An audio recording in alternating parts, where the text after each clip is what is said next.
A special thank you to OhioKAN, Ohio Kinship and Adoption Navigators program, for presenting this online learning session around the sensory system, sensory differences, and sensory strategies. We appreciate your partnership to bring this information to kinship families. Sydney Pinder, who is the presenter of this, recently earned her doctorate degree in occupational therapy, so we're really excited to bring this information to you, and I often find that the sensory system can be a key to understanding behavior for children. So stay tuned. Hello, everybody. My name is Sydney, and I will be sharing a little bit about caring for children with sensory differences and some strategies to go with that. And this is part one. And I want to start off with a Morgan Harper Nichols quote since we usually use her art and affirmations during support group. So this one reads, "When it comes to strength and gentleness in life, there is room for both. Flowers with sturdy stems exist to support delicate petals too, and through sun and rain, they bloom." Here's a little roadmap for how the rest of the presentation is going to go.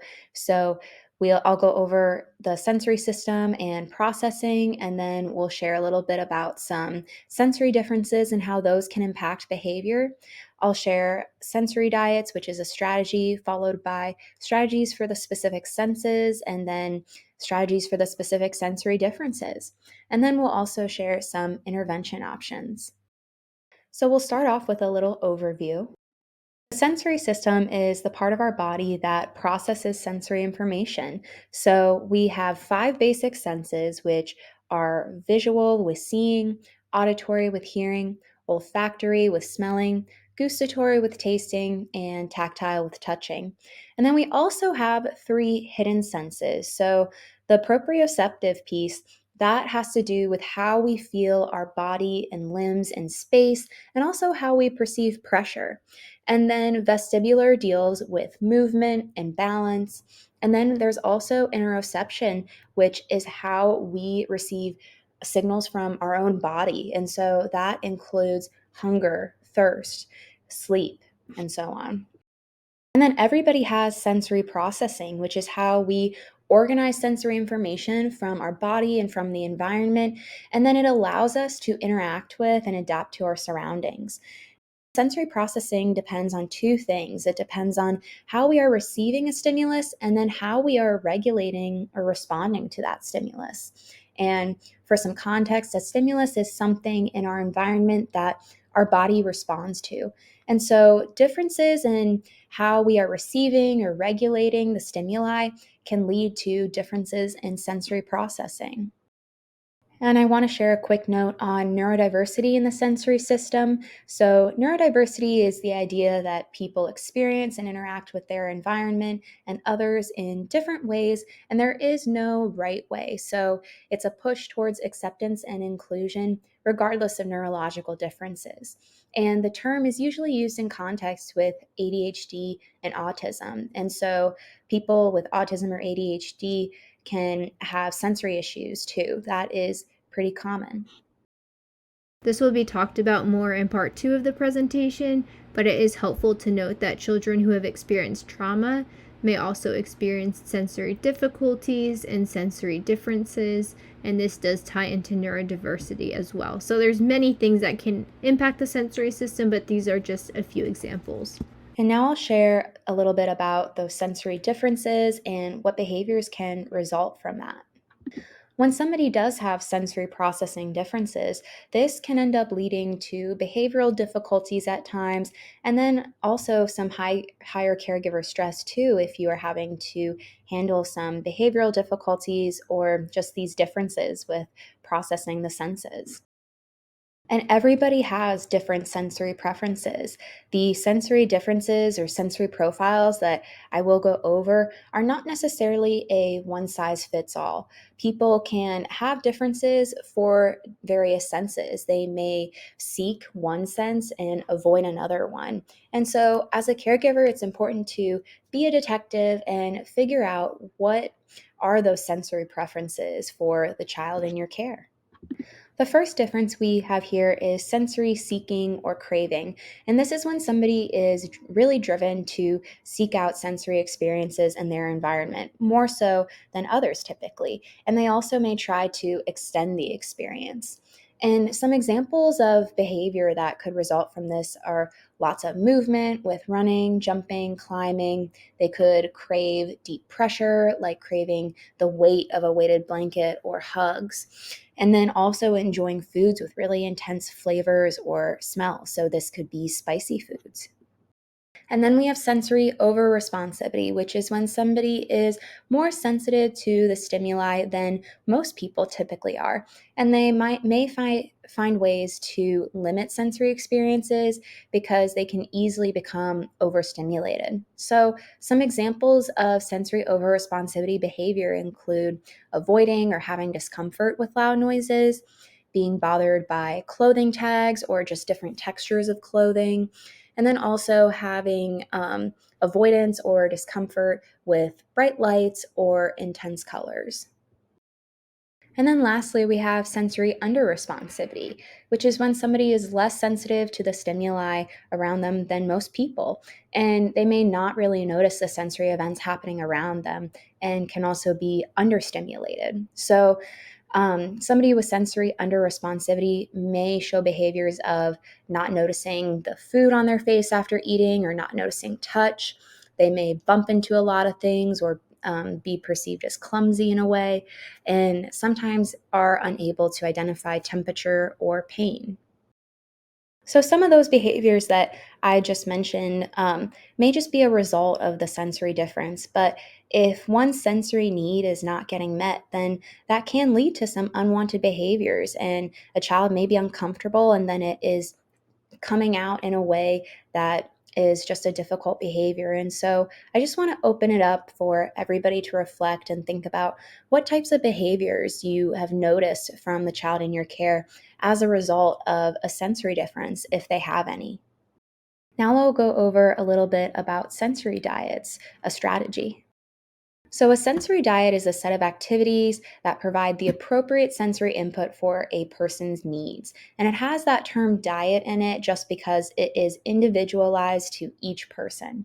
And they really can be for everybody. The activities in them can be calming or alerting. They typically are more calming, though, as you will see in the examples next. And then they're also most effective when they are a part of a routine.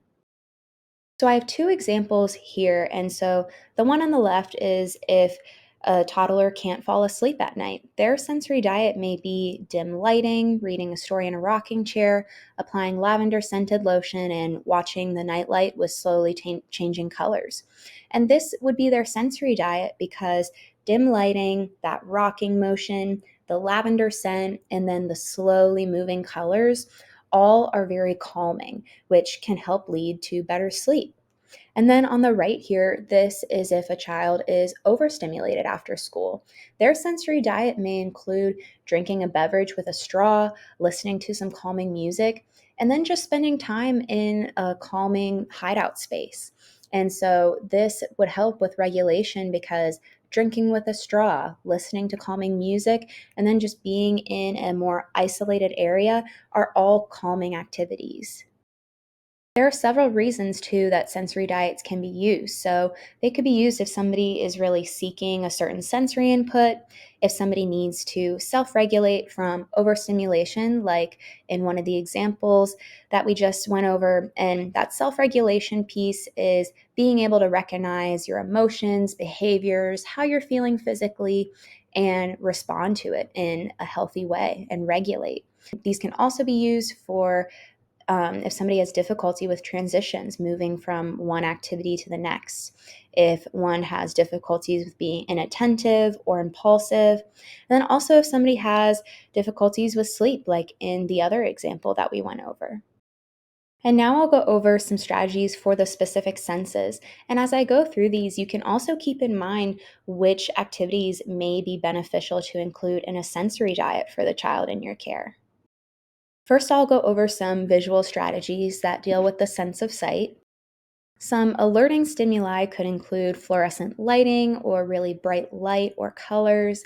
And then another alerting activity is just seeing fast moving objects or rapidly changing images. So, an example I have here is a sensory rain stick where you flip it over and all the little beads trickle down really quickly. And then for some calming stimuli, that would be softer colors, low intensity lighting, or no lighting at all, seeing slow moving objects like a lava lamp. And then if somebody doesn't respond well to visual stimuli or is easily distracted by it, then you can block distractions with a divider, like pictured here below, or just limiting the distractions on the walls of the homework area or the bedroom. Next, we have some olfactory strategies dealing with the sense of smell.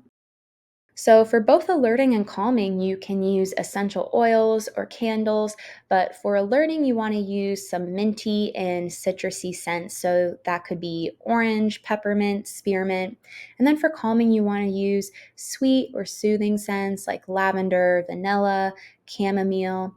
And then I also want to mention these Nap Pat Zen stickers, which actually, when you stick them on a piece of clothing, then they emulate a scent. And if the child in your care responds well to scents and is regulated by that, then that can be a good strategy to kind of keep them regulated throughout the day. A quick note about the sense of smell: the olfactory nerve is the shortest connection to your brain, and they do say that the sense of smell is the most salient scent, which means it's the most noticeable or the fastest for your body to process.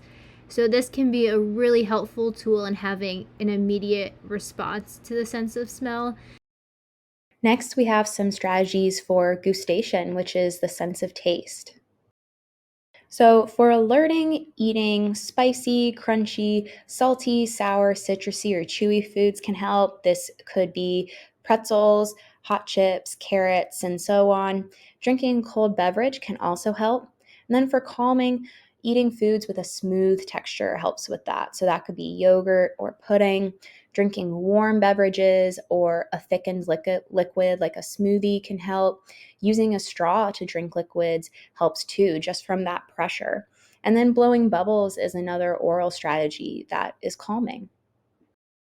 And now I just want to pause for a moment of reflection and pose some questions. Have you used any of the strategies mentioned with the child in your care? Or are there any strategies that were not mentioned that have to do with visual or olfactory or gustatory that work for the child in your care? Next, we have some auditory strategies dealing with the sense of hearing and sound. Something that's more alerting can be hearing irregular or contrasting sounds. So, if you're talking to a child, just switching between a high and a low pitch can be pretty alerting for them when speaking. And then just listening to music with varying tones or pitches works too. And then for calming, if the child is listening to music, then hearing more melodious or rhythmic sounds help. So, some soft instrumental music. And then if you're just having a conversation with the child, then speaking slowly and softly can help. You could even whisper or speak in a more monotone voice. And then I also want to share a note on no noise canceling headphones. So these can be another useful auditory strategy. And I just want you to keep in mind that you could use them as a preventative measure too. So for example, if you happen to be going to the grocery store with the child in your care, and you know that in the past they have become overstimulated from the various noises around them, then you could have them wear these headphones in advance so that it prevents overstimulation when in the store. And then I also want to note that these headphones should be used in moderation. There have been several studies that have shown that completely limiting surrounding noises can end up causing a higher sensitivity to sound. So you still want there to be some exposure to noises and sound, even if somebody has sensitivity to it already. Next, we have some tactile strategies with the sense of touch.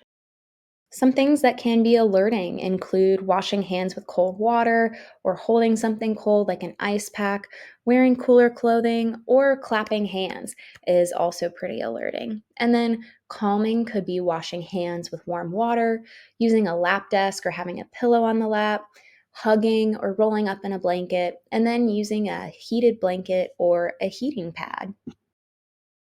Now we have some proprioceptive strategies, and proprioception has to do with body awareness, the sense of our body and limbs and space, and a little bit about pressure too. When these strategies are usually used, it's usually for calming, but alerting can still be used too if needed. And so that would be using light pressure, like brushing the arm with a feather or a paintbrush. But calming is more often used and is pretty effective for most kids. And so you want to use moderate to deep pressure. And that could be a weighted blanket, giving a hug with a light squeeze, or having the child do self hugs. And then you could also have them do heavy work, which I'll go over in the next slide. So, heavy work includes activities that require effort from our muscles, and they also use the weight of our own body or other objects. And these suggestions are a good movement break idea for children who experience hyperactivity. So, some of the suggestions I have here are wall or chair push ups, any sort of jumping, whether it's on a trampoline, doing star jumps, or jumping jacks. You could have them carry a laundry basket, carry in grocery bags from the car, or just a stack of books. And then if you're at a playground, climbing on the play sets is another example of heavy work. And then also just squeezing a stress ball or therapy. But all of these activities have to do with putting weight through and some pressure through the limbs, which is calming. And the last sense that I'll go over some strategies for is vestibular, and that's the sense of balance and movement. So, for alerting, use of circular movement helps, and that could be spinning or being on a tire swing. And then rapid forward movement also is alerting, like running. And then changing positions often or taking movement breaks can help, especially during longer tasks like homework time. And then another fun suggestion is a family dance party. And for some calming activities, using linear and rhythmic movement helps. So that could be rocking, whether it's just on their own or in a rocking chair, or swinging back and forth in a swing. And then, if you are going through an activity or playing with the child, slowing the pace down of that can help. Children really feed off your energy. So, if you make things a little slower, then they may become a little more calm. And then one more suggestion I have is kid friendly yoga, and that gives the child a chance to engage in practicing balance too. And I say kid friendly just because if you are with a younger child, then naming the yoga poses fun animal names can help too with engagement. And now I just want to give another chance to reflect with these questions. So, have you ever used any of the strategies mentioned with the child in your care? Or have you used any others that I didn't mention, ones that involve auditory, tactile, proprioceptive, or vestibular strategies? And now I'll go into some strategies for those specific sensory differences that I shared at the beginning. And I want to emphasize again that the sensory differences or sensory profiles are not a one size fits all. So these are very general for the sensory differences, but again, the child in your care may respond by seeking a certain sense and then avoiding a different one. So just keeping in mind that detective piece for what they may need for their different senses. First, I have addressing sensory seeking. So that's when the person may be really searching for more sensory events and craving them and trying to extend sensory experiences to be longer. So you could set up an activity corner or an obstacle course, and you just want to make sure that there's lots of movement involved with climbing and jumping. And those two examples there are that heavy work piece for calming. And then you could add sensory items like fidgets or a weighted vest or a blanket. And you could use this activity corner for movement breaks during longer tasks or to engage with before an activity as well.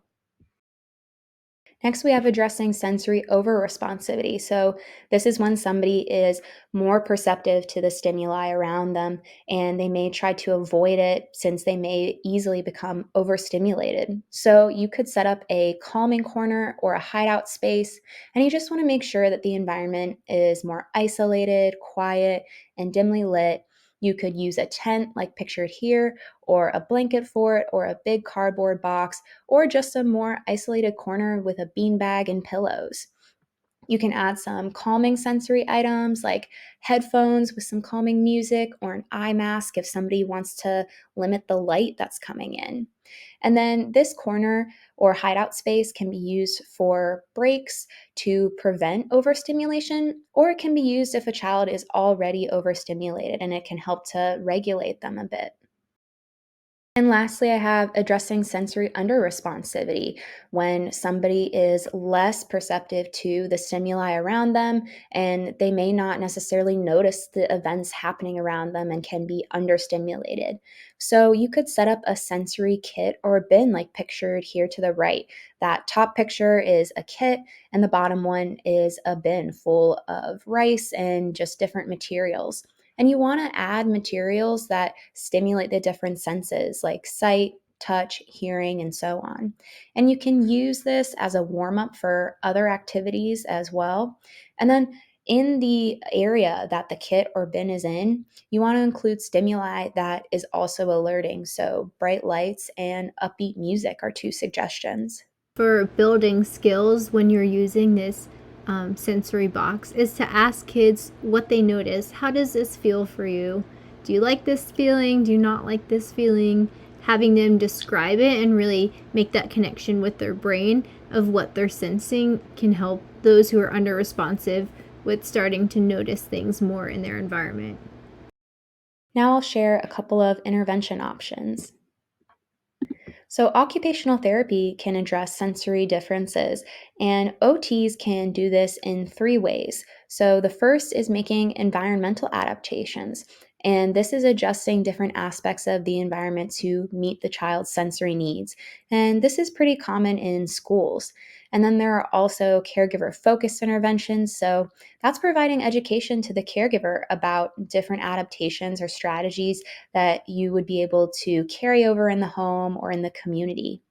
And then the last option here is child focused interventions, and that would be just the OT and the child working one on one with big sensory equipment like sensory swings, as pictured here. And it helps with building sensory skills and enabling some sort of neurological change of sensory processing. And two more sensory intervention options that I have here have to do with if a child has experienced trauma. And this is because trauma can impact the sensory system. And in part two of this presentation, I'll go over a little bit more about the trauma and attachment piece and how it all connects to the sensory system. So these are just a couple of options. And so this first one is trust based relationship intervention therapy, TBRI. And so it's designed to meet the complex needs of children who have experienced trauma. And it offers different tools to caregivers, teachers, anybody who works with children. And these tools have a focus on sensory and addressing the whole child since trauma impacts the body, the brain, behaviors, and beliefs. And then we also have structured sensory interventions for traumatized children, adolescents, and parents, SITCAP. So this provides youth with tools to work through their experiences of trauma, and it uses a sensory approach rather than a cognitive one. And this is because traumatic memories can store themselves in the senses, and so that's why sensory approaches are used to address the sensory system, and it helps youth to build new connections to themselves and make adjustments in their sensory processing. And that is all I have for part one of this presentation. Thank you all so much for listening, and I hope that some of the information and strategies can be helpful. That was a ton of strategies, so I recommend we do have these strategies put into a worksheet on our website along with this video, so you can go through and look through some of the strategies and also again take some time with those reflective questions of where you think the child in your care or your adolescents or even yourself might have sensory differences and what are some things to try out. Thank you so much to Sydney and to OhioKAN for partnering with Kinship Caregivers Connect for this presentation.